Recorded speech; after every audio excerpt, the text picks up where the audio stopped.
Com os acontecimentos mais recentes na guerra da Ucrânia, a Europa está em alerta máximo. Por um lado, a Ucrânia continua sofrendo as consequências devastadoras do conflito com a Rússia. Por outro, a Europa já se prepara para um possível acordo de paz. O Reino Unido e a França estão planejando enviar uma força de segurança de até 30.000 soldados para a Ucrânia sob mediação dos Estados Unidos. A Rússia, no entanto, se opõe fortemente a essa ideia.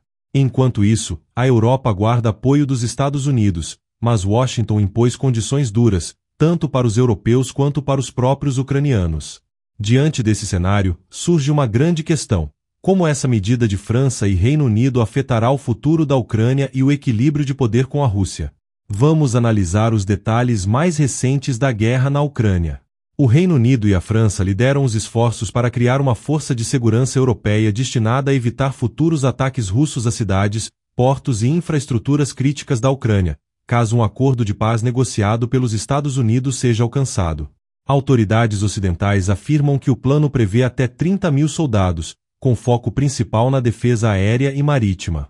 O envolvimento de forças terrestres será mínimo e essas tropas não serão posicionadas perto da linha de frente no leste da Ucrânia.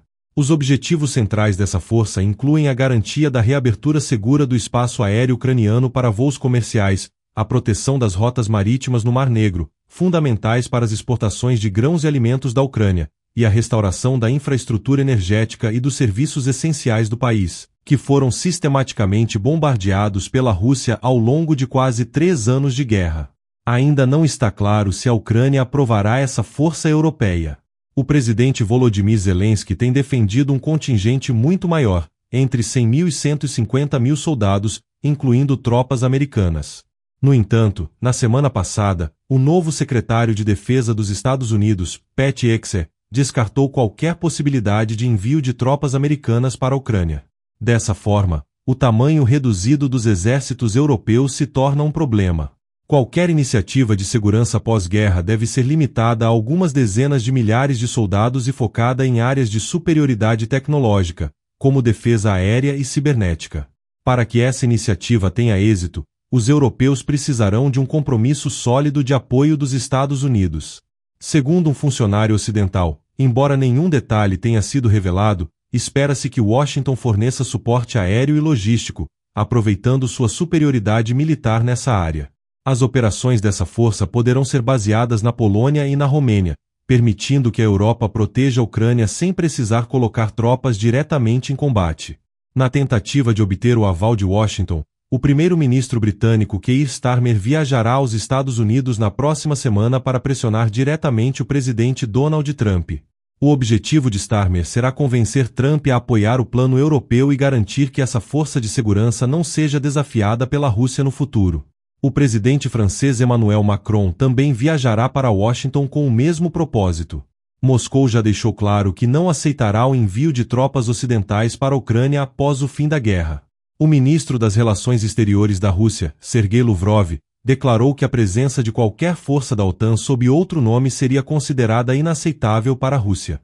Além disso, autoridades ocidentais reconhecem que há pouca disposição entre os governos europeus para posicionar tropas no leste da Ucrânia, onde poderiam ser alvo direto de ataques russos. Nos últimos 3 anos, a estratégia da OTAN tem sido evitar qualquer ação que possa transformar o conflito em um embate direto entre o Ocidente e Moscou. Um funcionário europeu destacou que iniciar agora uma missão que poderia levar a um confronto direto com a Rússia seria um erro grave. Atualmente, essa proposta ainda está em fase conceitual. Militares e estrategistas europeus estão elaborando esboços de planos que possam ser aprovados pelos líderes políticos da União Europeia.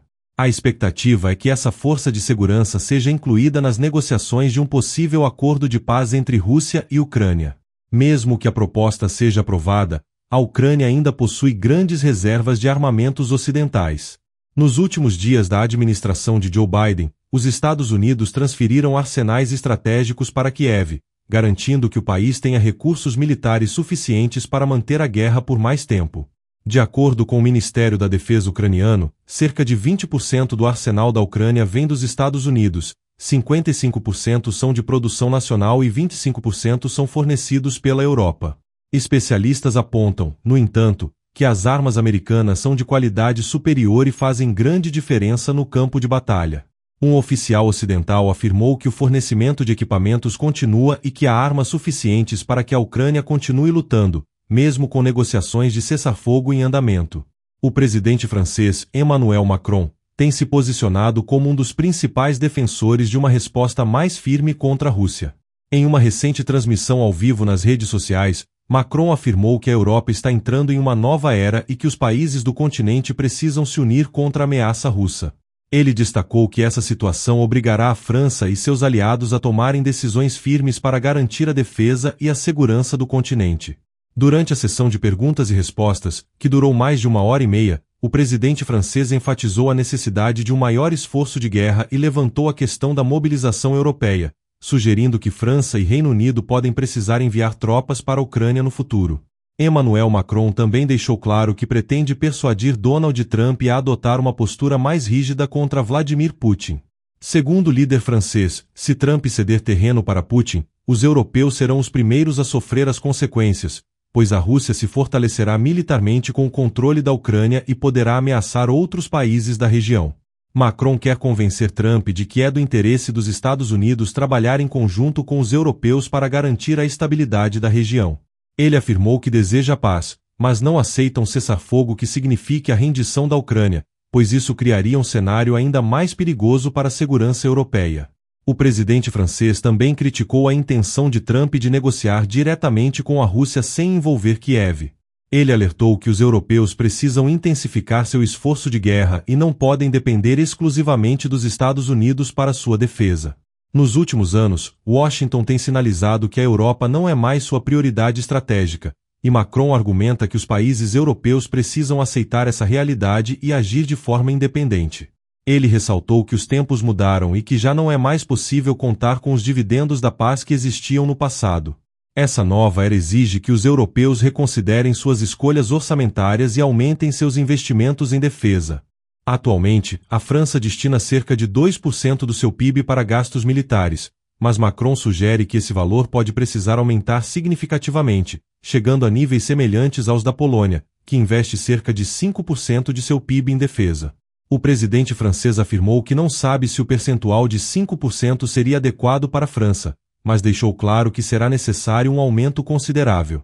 Ele também sugeriu a possibilidade de criar programas de economia voltados para o financiamento da defesa nacional, permitindo que os cidadãos contribuam diretamente para o fortalecimento militar do país. Durante a transmissão, ele questionou se a França está preparada para uma era em que cada cidadão precisará se perguntar o que pode fazer pela segurança nacional. Apesar das declarações enfáticas, Macron garantiu que não tomará nenhuma decisão precipitada sobre o envio de tropas francesas à Ucrânia. No entanto, ele admitiu que isso pode acontecer no futuro, caso seja necessário garantir a paz e impedir novas agressões russas. Suas declarações foram feitas no mesmo dia em que surgiram informações de que França e Reino Unido estão trabalhando na criação de uma força europeia de até 30.000 soldados para atuar na Ucrânia caso um acordo de cessar-fogo seja estabelecido.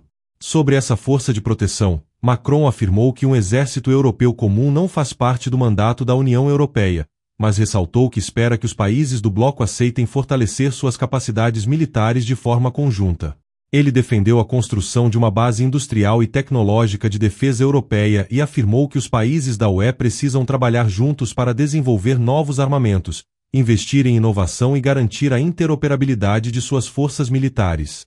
Ele destacou que a OTAN continua sendo um pilar fundamental para a segurança europeia, mas que a Europa precisa assumir um papel mais ativo na sua própria defesa. O debate sobre a segurança da Europa e sua relação com os Estados Unidos tem se intensificado à medida que Donald Trump reforça sua postura de aproximação com a Rússia. No entanto, mesmo com a crescente urgência, ainda não está claro se a União Europeia será capaz de avançar rapidamente nessa direção. A burocracia europeia e as diferenças políticas entre os países do bloco podem dificultar a implementação dessa visão. Se a Europa não agir agora, pode se encontrar em uma posição vulnerável tanto politicamente quanto militarmente. O destino do continente está sendo moldado neste momento, e a capacidade dos líderes europeus de tomar decisões rápidas e eficazes determinará se a Europa conseguirá garantir sua segurança sem depender exclusivamente dos Estados Unidos. E você, o que acha desse cenário? Compartilhe sua opinião nos comentários e não se esqueça de se inscrever no nosso canal e ativar as notificações para receber mais análises como esta.